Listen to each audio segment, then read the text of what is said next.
Karibu Lili anapika. Leo nitakuonyesha jinsi ambavyo napika keki ya chocolate yenye nazi. Humo kwenye bakuli nimeshachekecha unga, sasa hivi nachekecha cocoa powder, kisha naweka baking powder. Alafu baada ya hapo naweka machicha ya nazi yaliyokaushwa pia na sukari.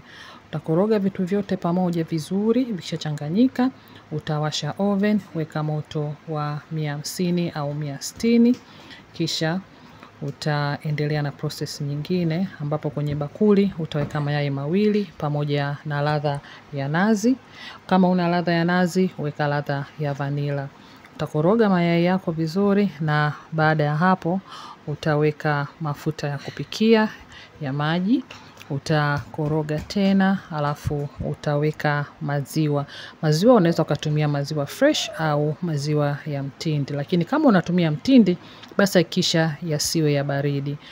Baada ya kukoroga maziwa, utaweka mchanganyiko wako wa unga na vile vitu vingine. Na utakoroga, na kisha changanyika, mchanganyiko wako utakuwa mzito kama hivi, lakini usitie shaka. Keki itaiva vizuri tu. Kisha utaweka mchanganyiko wako kwenye tin. Hii ni tin ya inchi 6, nilitumia tin 2.